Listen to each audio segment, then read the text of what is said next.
The commons are an integral part of our countryside and form some of our most valuable and important open spaces.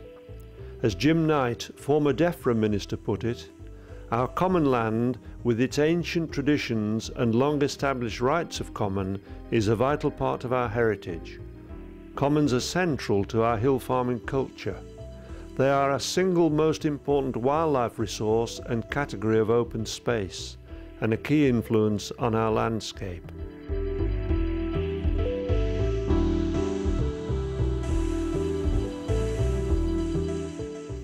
The county of Cumbria itself contains 1/3 of all the common land in England. Much of the diversity of the Cumbrian landscape appears as it does because of centuries of custom and practice on the commons. And yet, despite all this, many people have little idea of the true nature and significance of the commons, of their history, the unique way they are managed, and their value for us now and in the future. I think the common land is land that's available to everybody with free access, not necessarily owned by any particular party or individual. Well, I think that freemen of the city or the town used to be able to use the commons for grazing their sheep in the Middle Ages. Common land is something to be shared by the common people, i.e. all of us, and commoners are those people. Common land, it's land that belongs to everybody, I think, isn't it? I think common land belongs to the people. Cumbria's commons, I really wouldn't have a clue what they were. Sorry. For us to retain and nurture this invaluable resource, it's necessary to understand the nature of common land management and practice, to be aware of the threats it faces, and to seek to put commons more at the heart and less at the periphery of agricultural policy. Here in the Northern Lake District we can see landscape on a grand scale, landscape which attracts the attention of the public, landscape which contains tremendous environmental features and which provides access to the many urban visitors.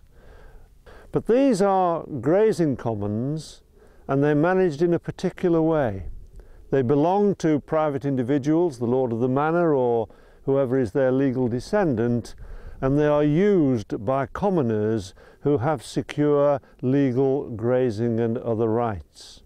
And through those rights we can manipulate the economy, the ecology, the landscape, and deliver a whole range of benefits to farming businesses and to the wider public. Common land, then, is unenclosed space where both farmers and owners share ancient, inalienable rights. The owners may be private landowners, or sometimes bodies like the National Trust or Friends of the Lake District. The commons represent a home and shared means of livelihood for several thousand farmers, a genetic reservoir of nationally important farm breeds, a habitat for rare and beautiful animals, plants and birds, a place of recreation and enjoyment for the public, and not least, a source of inspiration for generations of creative artists. Common land is most often associated with areas of high fell or hillsides, but can also form part of an area like this salt marsh on the Cumbrian coast. The commoners who have grazing and other rights on these areas use them primarily for animal husbandry, keeping sheep and sometimes other animals on the land, working closely together with their neighbours, which is the essence of commons management. Everything on a common is a communal activity, really. I mean, if you've got sheep on a common, you can't, unless you're your sole grazer, you can't really manage without the cooperation of your neighbour, whether you've got 2 neighbours, 10 neighbours or whatever. And it relies on honesty between commoners as well. And if any of that started to break down, then you've got quite a few problems. I mean, we need that cooperation, which is fundamental to managing the commons.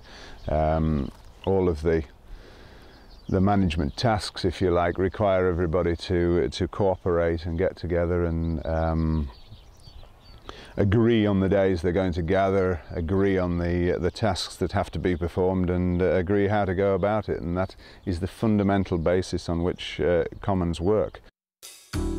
Over the years, flocks of sheep from individual farms become programmed to graze on a particular area of land known as their heath. This imprinting of the flock is also vital to traditional commons management, since it means that the animals do not stray over a wide area and can be gathered more easily when required. However, like others, this unique feature of commons farming has come under threat in recent years due to decimation of many flocks by foot and mouth and the disruption caused by conflicting agricultural policies. The way farmers, hopefully together with owners, work with their neighbours to manage the land in a sustainable manner is, or should be, at the heart of good commons practice. For example, keeping stock at the right numbers to ensure that the land is neither denuded nor undergrazed means that not only do the animals benefit, but the land stays unclogged by surplus vegetation. In turn, this means that native flora and fauna can thrive. Walkers can enjoy the terrain unhindered, shepherds can work efficiently, and all of us can enjoy the products of the countryside. Often overlooked is the point that without such good, sustainable management, the whole face of the countryside would change. Benefits we take for granted, the so-called public goods, like free access to open spaces and scenic diversity, would be irrevocably threatened or altered. The whole system of commons grazing involving more than one grazier managing these unfenced upland areas is absolutely vital for the continued environmental and economic, possibly the other way around, economic and environmental upkeep of these wild areas. Without this kind of communal effort, these places would fall into scrub, the bracken would increase, and the actual viability of the surrounding farms would be severely reduced.